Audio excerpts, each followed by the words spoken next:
행복한 안식일입니다. 네. 귀한 찬양 감사드려요. 네. 찬양도 아름답지만 아주 미소, 네. 네. 아름다운 찬양과 어우러져서 정말 하나님께 영광되어서 감사드리고요. 또 와보니까 이 교문이 교회가 아주 다양한 맞춤형 선교를 하고 있더라고요. 어린이 예배 따로 있고 학생 예배 따로 하고, 이러한 사역을 펼치는 일은 쉽지 않습니다. 우리 모든 직원들과 우리 목회자들이 함께 협력해서 그런 선교 전략으로 이 시대에 맞는 맞춤형 선교를 해나가는 여러분의 이 교회 성령의 놀라운 축복이 함께하기를 간절히 바랍니다. 더군다나 여러분 신 목사님 참 얼굴만 봐도 성령 충만하지 않아요? 학교 다닐 때부터 항상 웃는, 제가 오면서 갑자기 별명이 하나 떠올랐어요. 싱글벙글 목사님.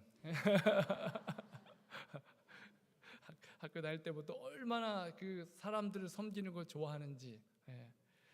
여러분 이 귀중한 이 사역과 헌신에 우리 목사님과 더불어 놀라운 하나님의 성령의 역사를 경험하게 되기를 간절히 바랍니다. 오늘은 복음을 경험하는 삶에 대한 주제로 말씀을 나누기 원합니다. 요한복음 14장 12절에 있는 말씀입니다. 함께 읽겠습니다. 읽어볼까요? 시작.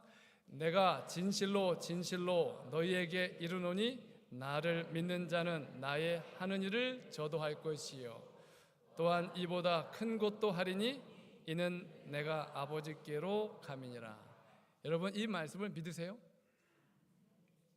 확실히 믿으세요?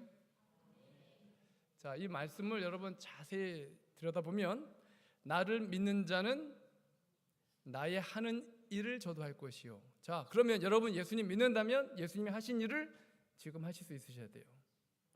예수님이 어떤 일을 하셨나요? 2000년 전에 죽은 자를 살리시고 병자를 고치시고 귀신을 쫓아내시고 오병의 기적을 만드시고 무리를 건너시고 이 수많은 역사를 이루셨어요. 그러면 여러분이 이 말씀을 믿는다면 이 말씀대로 사셔야죠. 왜 우리 주변에 우리 삶 속에 이와 같은 예수께서 행하셨던 놀라운 역사들이 우리 신앙 속에 일어나지 않는 것일까요?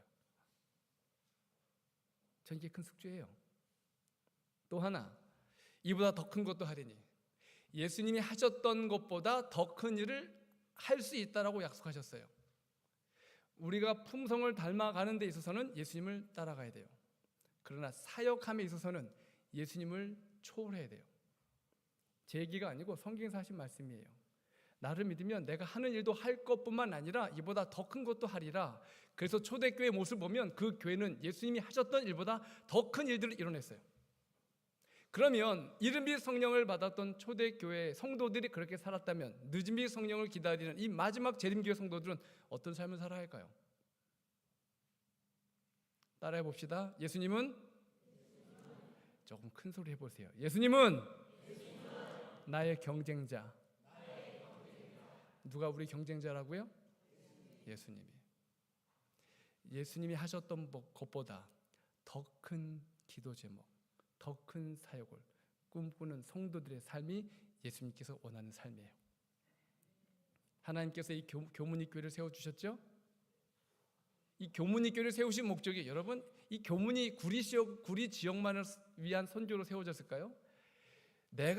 우리 교회가 가지고 있는 그 꿈과 기대보다 하나님이 이 교회를 향해서 가지고 있는 기대는 더 클까요? 더 크죠? 그래서 기도의 폭도 넓어야 돼요. 기도의 사이즈도 넓어야 되고, 물론 우리의 능력과 재정으로 절대 불가능하죠. 그래서 믿음이 필요한 거예요. 믿음이 필요한 거예요. 제가 처음 이제 인도네시아로 부름을 받을 때에 제 나이 33세였습니다. 그때 안수를 받았어요. 안수를 받자마자 휴직을 했어요.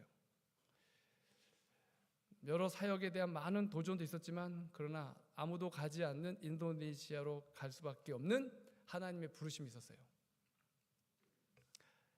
그 인도네시아도 그 오지 와멘다라는 아주 깊은 오지입니다. 그 오지는 100% 말라리아 환자에 전기, 물 아무것도 없어요. 전화도 안 돼요.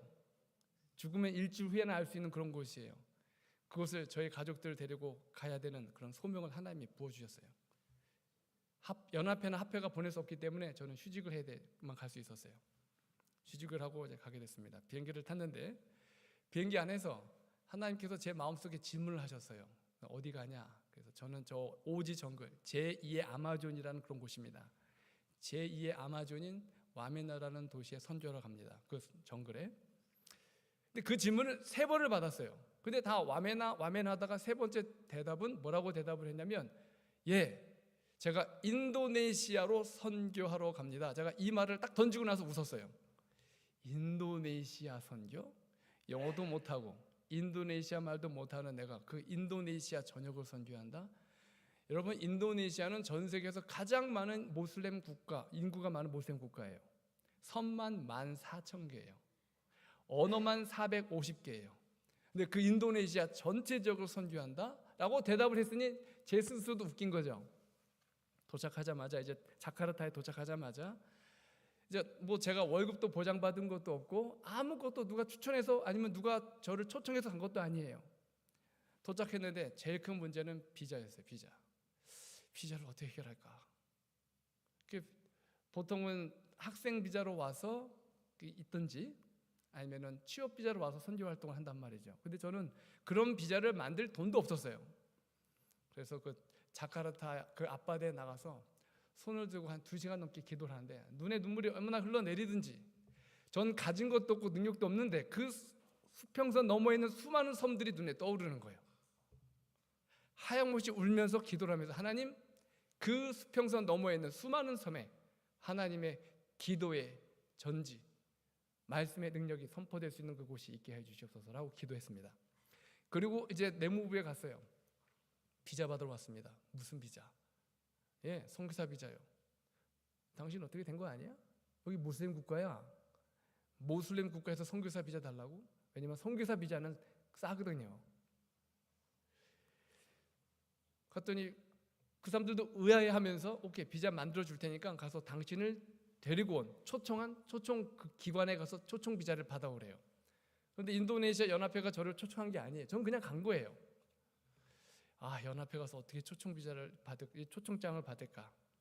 이제 초청장을 받기 위해서 연합회에 올라가는데 이제 2층 딱 올라가는데 갑자기 문이 열려요. 그러더니 한 여자가 들어오더니 저를 딱 쳐다보니 어떻게 당신 여기 있어요? 이러길래 저 아세요?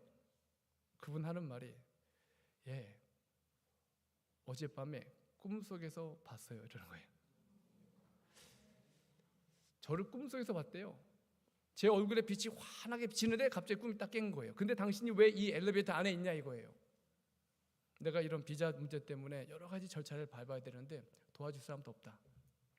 걱정하지 마십시오. 제가 지금부터 당신의 모든 비자 문제를 해결하겠습니다. 비용도 제가 다 해결하겠습니다. 저는 정글에 들어가면 전화가 안 되기 때문에 비자가 문제가 생기면 제가 연락을 받을 수가 없어요. 그럼 전 불법 체류자가 되고 나중에 쫓겨나야 되는 상황이에요. 비자를 받아도 문제예요.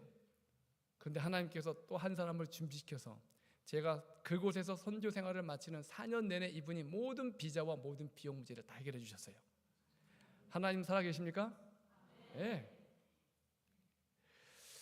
그리고 난 후에 이제 그 정글 오지로 올라가기 위해서 이제 그 비행기를 타고 8시간을 가서 한 도시에 도착해서 이제 거기 현지 합회를 찾아갔습니다. 1000명 선교사 훈련원을 시작해야 되는데 청년들이 필요합니다. 뭐 이런저런 얘기를 했더니 저보고 그러면 선교부장을 만나서 대화 나누래요. 선교부장 집을 찾아갔습니다. 일요일 아침에 7시에 문을 두드리고 들어갔는데 선교부장님이 그때 이제 잠에서 깨셔가지고 나오셔가지고 뭐 저한테 이래저래 묻지도 않고 그냥 이상하다 자꾸 그래요. 그래서 아니 무슨 일이 있었습니까? 물어봤더니 아니 어젯밤에 꿈을 꿨는데 자기가 태어나서 처음 화인 여사를 꿈에서 만났다라는 거예요. 사람들이 모여 있어서 이름을 적어내라 그래서 자기도 이름을 적어냈는데 자기가 적어낸 이름 종이 쪽지만 돌려주더래요.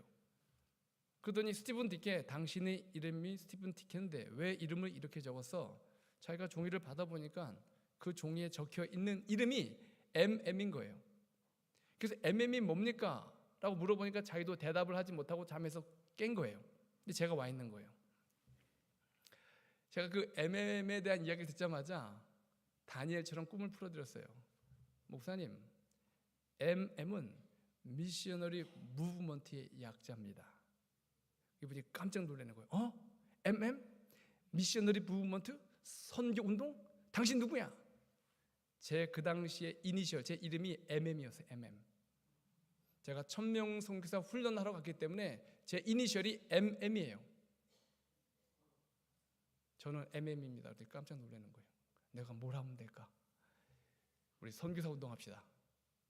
청년들 필요합니다. 제가 정글 오지로 들어가면 청년들을 찾으러 다닐 수가 없습니다. 왜냐하면 정글에 다니려면 그 오지 방문하는 일이 쉽지가 않아요. 걱정하지 마십시오. 제가 선교사들 교회 방문 갈 때마다 청년들을 모아서 선교사를 보내겠습니다. 그리고 도움이 뭐가 또 필요합니까? 선교사를 파송하려면 월급이 있어야 되잖아요. 근데 저는 가져간 게 아무것도 없어요. 선교사들 월급이 필요합니다. 목사님 걱정하지 마세요. 저희가 한 교회, 모든 교회마다 다니면서 가정마다 1,000루피씩 얻어서 월급을 지원하겠습니다. 자, 선교사 모집 해결됐죠? 선교사 월급 해결됐죠? 더 큰 문제는 선교사들을 훈련시켜서 파송하려면 정글로 보내야 되는데 걸어서 못 가요. 제가 섬기던 그 정글이 한국의 4배 크기예요. 그 정글에 사람을 파송하려면 경비행기를 태워서 보내야 돼요. 경비행기 하나 빌리려면 얼마나 비싼지 압니까? 선교사 2사람 월급보다 더 비싸요. 목사님, 참 죄송한데 선교사들을 파송할 경비가 필요합니다. 비행기를 빌릴 경비. 목사님, 걱정하지 마세요. 이 파푸아 이리안자에 대총회가 설립한 비행 선교단이 있습니다. 그 선교단의 비행 모든 스케줄을 선교사를 파송하는 데 먼저 쓰겠습니다. 하나님이 일하셨나요? 하나님이 모든 걸 다 하셨어요. 그럼 전 뭐 했어요? 순종하고 가서 구경한 것밖에 없어요. 지금 인도네시아는 1000명 선교사 훈련원이 3곳이 세워져 있습니다. 하나님께서 계획을 세우시고 하나님께서 모든 일을 위해서 사람을 부르시고 그리고 하나님이 모든 일을 해내세요. 하나님께서 이 교문이 교회를 향한 놀라운 계획이 있으시겠죠. 그 계획은 우리 직원회가 세운 계획보다 우리가 할 수 있는 능력보다 더 놀라운 계획을 통하여서 이 교회를 통하여 역사하실 것입니다. 이건 교회를 뛰어넘어서 여러분 각 개개인에게 가지고 있는 하나님의 계획이 있으세요. 그 계획을 찾으셔야 돼요. 말씀으로. 그 계획을 위해 기도하셔야 됩니다. 저는 이 성경 말씀을 있는 대로 보는 걸 좋아해요. 있는 그대로.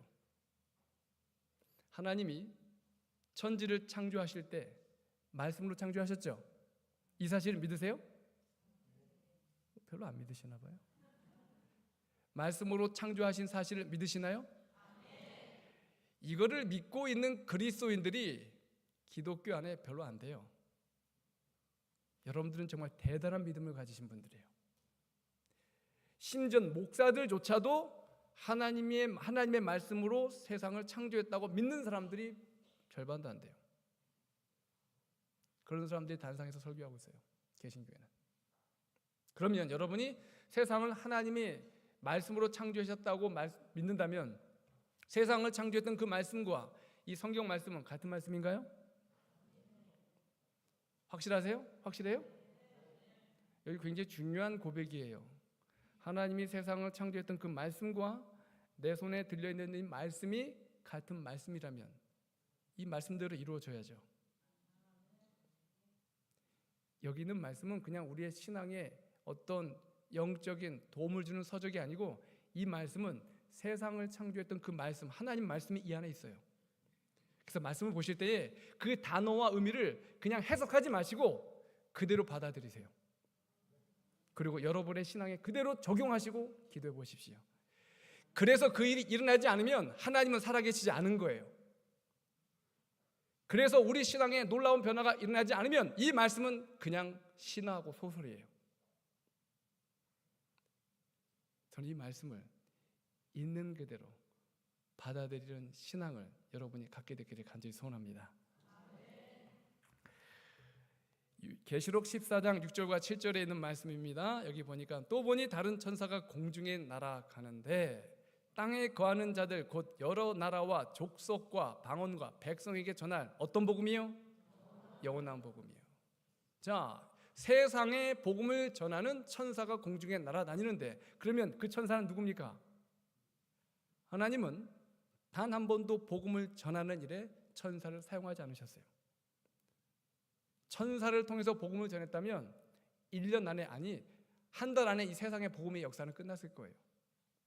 그러나 하나님은 복음을 전하는 데 있어서 복음을 경험한 사람들을 통해서 전하기를 원하세요.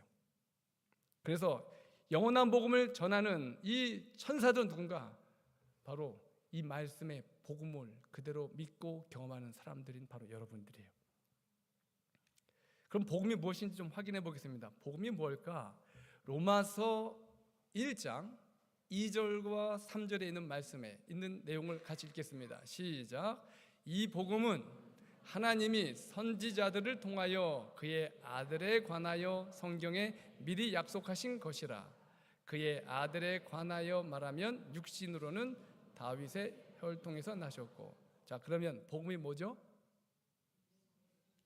복음은 예수님이에요. 복음을 전한다라는 말은 예수님을 전한다는 말이고, 복음을 받아들인다라는 말은 예수를 받아들이고, 복음을 경험한다라는 말은 예수를 경험하는 거예요. 이 세 천사, 영원한 복음을 전하는 자들은 예수 중심의 삶을 사는 사람들이에요. 그리고 예수의 열매가 맺힌 사람들이에요. 이들을 통해서 복음이 증거되는 거예요. 그래서 사도 바울은 말합니다. 내가 이 복음 예수를 부끄러워하지 아니하노니, 이 복음 예수는 모든 믿는 자에게 구원을 주시는 하나님의 뭐가 있다? 능력이 있단 말이에요. 그 능력은 병자를 고치고 뭐 어떤 기적을 베푸는 능력이 아닌, 죄로 인해서 죽을 수밖에 없는 우리들이 십자가의 은혜로 죄가 용서되는 것뿐만 아니라 죄를 극복하고 성령의 은혜로 예수의 열매를 맺는 삶을 사는 사람들 얘기하는 거예요. 이어서 복음에는 하나님의 의가 나타나서, 하나님의 의란 다른 말로 하면 하나님의 형상이에요. 다른 말로 말하면 하나님의 품성이에요. 그래서 사람이 행복하려면 하나님 닮은 삶을 살아야 돼요. 돈을 움켜쥐는 게 행복해요? 베푸는 게 더 행복해요? 밥을 사주는 게 행복해요? 밥을 얻어먹는 게 더 행복해요? 아시네요, 이제 조금. 참 희한해요. 미워하는 게 행복해요? 용서하는 게 행복해요? 왜 인간들은 그런 마음을 가지고 있을까요? 그게 하나님의 마음이에요. 그게 회복되는 일이 우리 마음속에 영광의 왕국, 천국을 경험하는 거예요. 만약에 우리가 하나님의 형상이 회복된 가운데서 이 안에 살면요, 이 교회 내년에 부시고 다시 져야 돼요. 엄청난 자력이 있어요. 영적 자력. 향기가 흘러넘치고 가마력이 흘러넘쳐서 사람들이 엉겨붙어요. 날이 갈수록 그 수가 하나님에 의하여 더해지는 일들이 벌어지는 거예요. 우리가 복음을 전하기에 앞서서 복음을 경험하는 일이 정말 필요해요. 그 복음을 경험하면 우리 안에 하나님의 능력으로 정말 참된 구원의 능력을 경험하게 될 뿐만 아니라 예수 그리스도를 통하여 우리 안에 예수의 열매가 맺혀지는 거예요. 예수를 보고 싶어? 가슴을 열어주면서 내 안에 있는 예수를 봐. 여러분 얼마나 멋져요, 그렇죠? 우리 장로님들이 교인들의 성도들의 신앙이 흔들릴 때 가슴을 열어 제끼며 내 안에 있는 예수를 봐.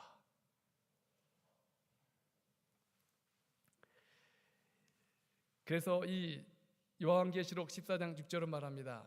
영원한 복음을 가졌더라. 그 영원한 복음을 가졌을 때에 그들의 삶 속에 벌어지는 일이 바로 첫 번째 천사의 기별이에요.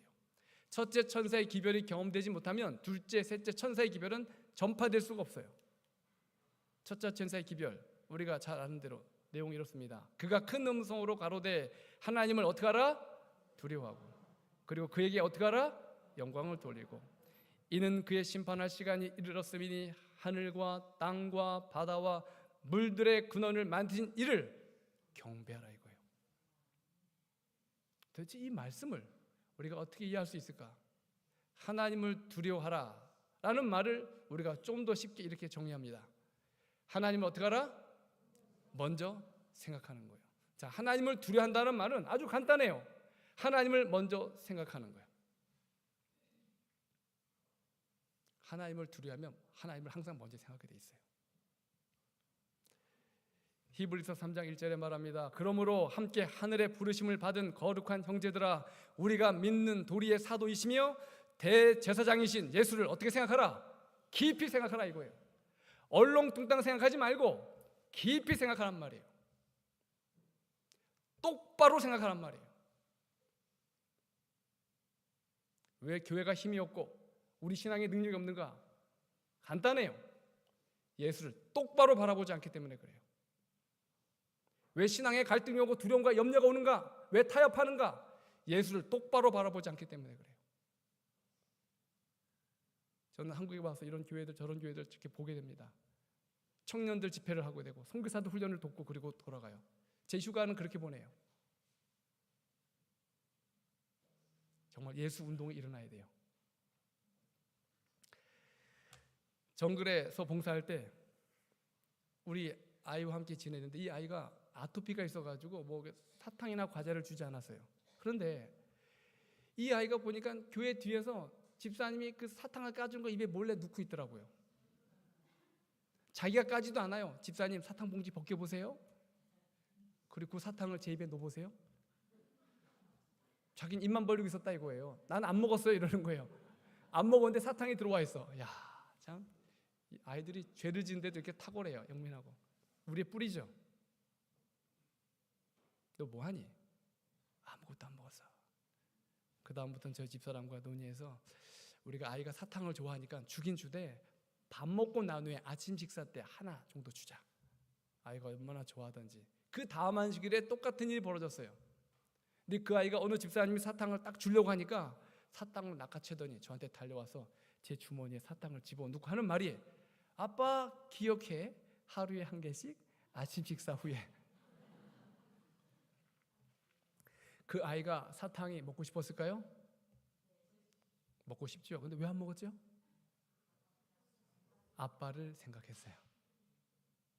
전 그 순간에 너무 행복했어요. 이 아이가 사탕을 먹고 싶지만 저를 먼저 생각한 그 마음이 얼마나 대견하고 소중하고 아름다운지. 우리가 매 순간마다 하나님을 먼저 생각하는 삶을 살기 시작한다면, 그게 말씀으로 기도로 시작된다면 하나님은 매 순간마다 우리를 항상 기억하실 것입니다. 주님 재림하시는 그날 주님은 우리를 먼저 부르실 거예요. 우리의 삶이 그와 같이 되기를 간절히 바랍니다. 그리고 두 번째로는 하나님께 영광을 돌리라. 나의 창조한 자, 내 영광을 위하여 창조한 자를 오게 하라. 하나님은 하나님께 영광을 돌리는 자를 찾고 계세요.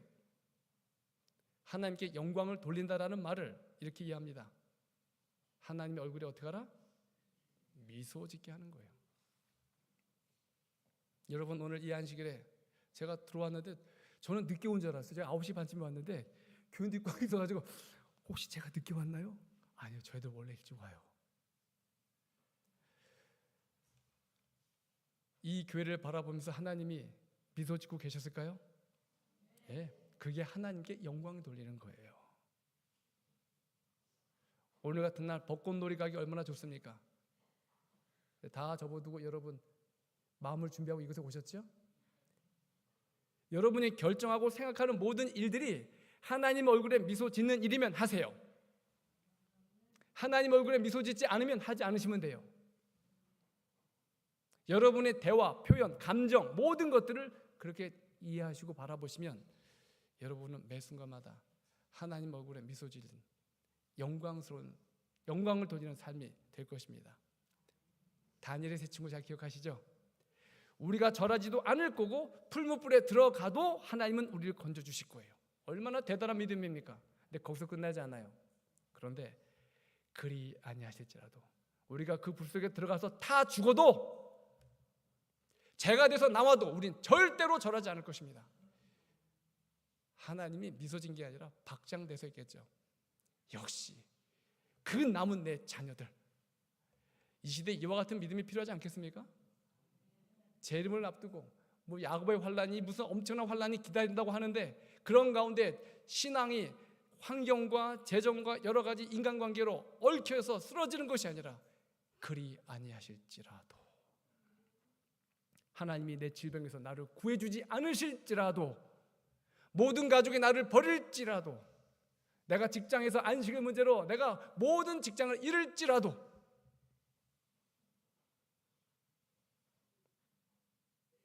우리 하나님께서 우리를 통하여 그와 같은 아름다운 정말 미소를 짓는 그 날이 재림의 날 여러분의 미소와 더불어 함께 어우러지기를 간절히 바랍니다. 믿음이 없이는 기쁘시게 못하나니 하나님께 나아가는 자는 반드시 그가 계신 것과 또한 그가 자기를 찾는 자들에게 상 주시는 이심을 믿어야 할지니. 하나님께 믿음이 어떻게 드러난다고요? 그가 여기 계신 것. 지금 하나님 옆에 계십니까? 그걸 인식하고 사는 사람들이 믿음이 있는 사람들이에요. 뭐 대단한 헌신과 뭐 저처럼 선교지 가서 봉사하고 뭐 이것만이 아니고, 지금 내가 이 자리에 앉아 있는데 그곳이 감옥일지라도 병상일지라도 그곳에 하나님이 나와 함께 계신다는 사실을 인지하고 사는 것 자체가 믿음이고 하나님을 기쁘게 하신다는 거예요.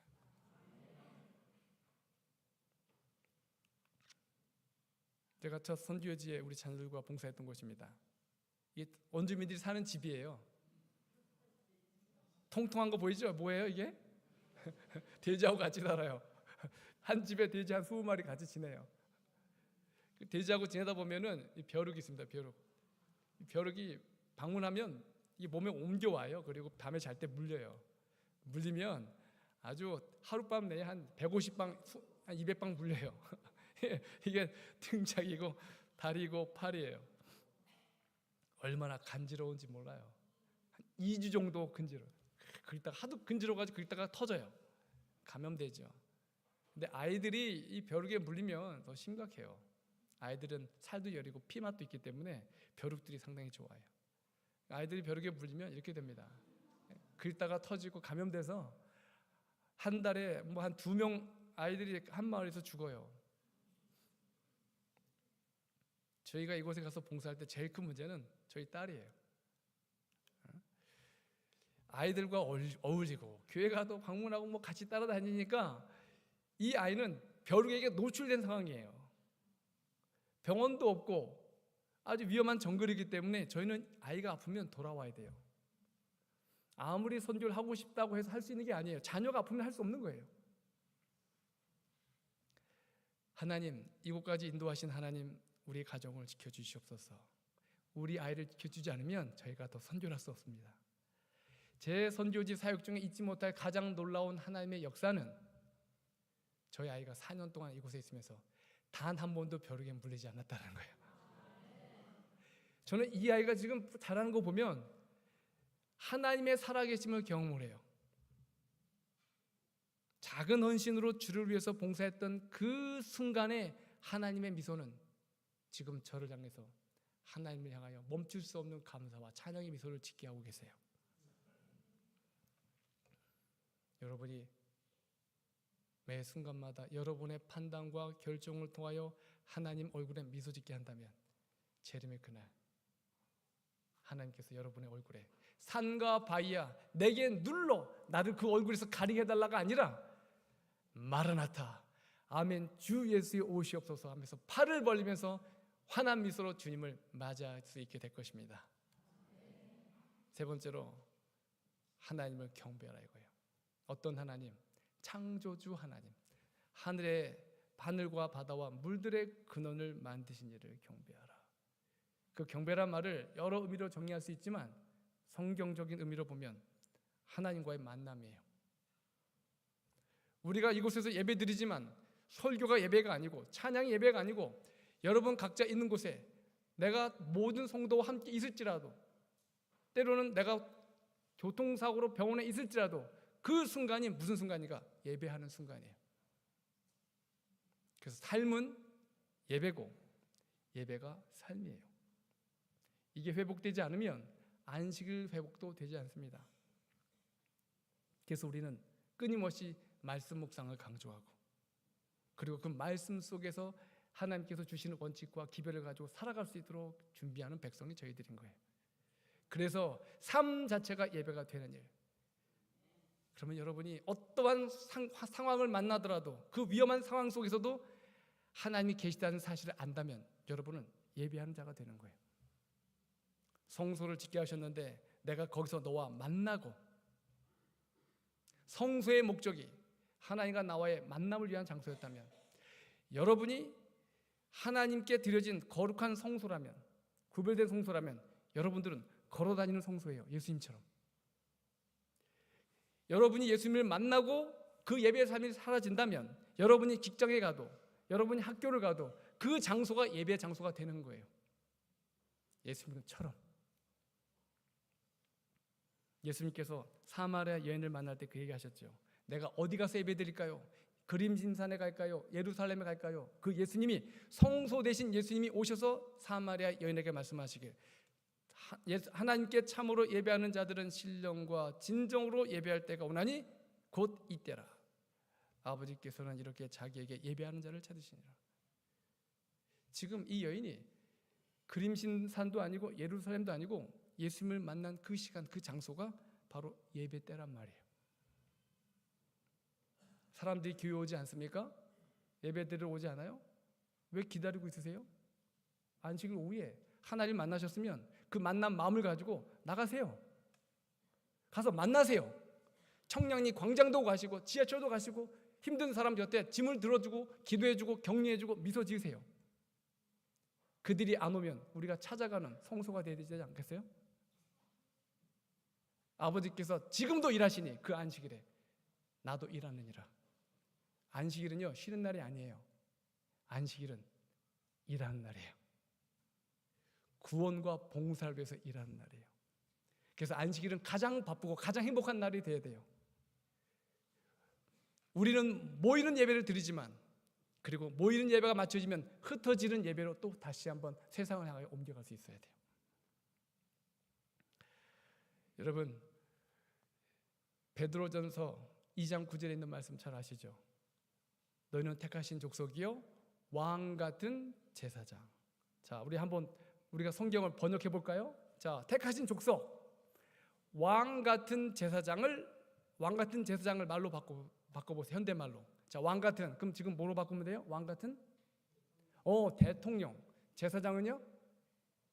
제사장은 목사님. 그러면 송장로님은 누구예요?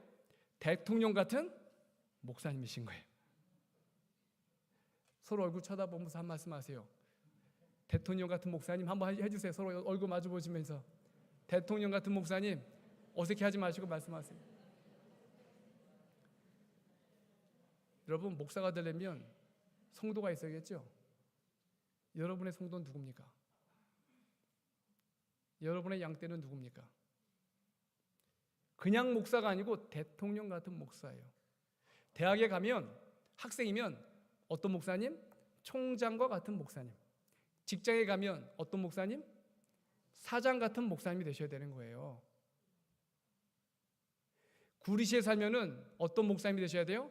구리시장과 같은 목사님이에요. 그러면 구리시장이 이 구리시 돌아다닐 때 그냥 평범하게 돌아다닐까요? 유심히 보죠. 대학 들어가면 대학 간판, 명패 복선 손놓고 기도해야죠. 하나님, 오늘 이 학생으로서 제가 총장 같은 목사가 돼서 왔습니다. 오늘 이 대학 접수하러 왔습니다. 이러고 들어가야죠. 여러분이 아파트 당첨이 됐으면 그 아파트 당첨된 하나님의 목적이 뭡니까? 그곳에 통장 같은 목사가 되도록 하기 위해서 보내신 거예요. 우리 모두가 그런 마음을 가지고 산다면, 그런 마음이 어떻게 이루어져요? 영원한 복음 대신 예수를 경험하면 예수의 마음으로 그런 왕 같은 제사장 같은 심령으로 세상을 섬기게 되어 있는 거예요. 하나님은 그 사람들을 통하여 하나님의 계획과 역사를 이루십니다. 시대 소망에 있는 말씀입니다. 모든 참된 제자는 하나님 나라의 선교사로서 태어난다. 생수를 마시는 자는 생명의 샘물이 된다. 받는 자는 주는 자가 된다. 자, 질문. 하늘나라에는 누가 갈 수 있을까요? 답을 찾아보세요. 누가 갈 수 있어요? 하늘나라는 선교사만 갑니다. 교문이교인도 못 가요. 죄송하지만. 모든 제자는, 참된 제자는 하나님 나라에 뭐로 태어나야 된다? 선교사로서. 예수님도 선교사였나요? 사도 바울도 선교사였나요? 아브라함도 선교사였나요? 다니엘도 선교사였나요? 요셉도 선교사였나요? 네. 그들이 섬기는, 살고 있는 모든 지역에 하나님의 영광을 드러내는 왕 같은, 제사장 같은 선교사였어요. 여러분은 하나님의 선교사로 부름받았습니다. 예수를 품은 자는, 예수의 가슴을 가진 사람은 모두가 선교사고, 예수를 모르는 사람은 우리의 선교지예요. 여러분의 가정이 선교지가 될 것이고, 여러분의 직장과 여러분의 이웃이 선교지가 될 것입니다. 오늘 이곳에 말씀드린 것처럼 정말 하나님을 먼저 생각하고 하나님 얼굴에 미소 짓는 삶, 매 순간마다 하나님과 동행하는 삶을 산다면 우리는 하나님 나라의 선교사로 태어난 새천사들이 되는 거예요. 그래서 그리스도인들은 슬리퍼를 잘 신고 다녀야 돼요. 슬리퍼가 뭐예요? 복음을 경험하면 슬리퍼를 신어요. 첫 번째 뻐, 예수님 알고 나면 기뻐져요. 그런가요? 너무 첫 번째 뻐예요. 슬리퍼. 너무 기뻐지고, 너무 기뻐지다 보니까 자꾸 웃겠죠. 그러니까 얼굴이 어떻게 돼요? 예뻐져요. 예수 믿고 얼굴 안 예뻐지면 문제가 있는 거예요. 너무 기뻐지고 너무 예뻐지다 보니까 자꾸 사람들이 밥 먹으러 가자, 벚꽃놀이 가자, 내가 차비 될게, 밥 사줄게 이러고 자꾸 달라붙어요. 그 삶이 어떻게 돼요? 점점 바빠지는 거예요. 그 슬리퍼는 뭐예요? 예뻐, 기뻐, 바빠예요. 근데 예수님 믿고 기쁘지 않고 얼굴 예뻐지지 않고 주변 사람들이 자꾸 달라붙어서 바빠지지 않으면 재림교회는 아니에요. 그래서 전도는 하는 게 아니라 전도는 당하는 거예요. 전도하는 게 아니라 어느 순간에 내 주변에 있는 사람이 눈 떠 보니까 내가 왜 교회 와 있지? 저 친구 좋아가지고, 저 집사님 좋아가지고 어느 순간 정신 차려 보니까 교회 와 있는 거예요. 이것이 바로 첫째 천사를 기별한 하나님의 백성들을 통하여 외쳐질 영원한 복음임을 기억하시며, 여러분의 삶 속에 이와 같은 아름다운 복음의 열매가 새 천사의 삶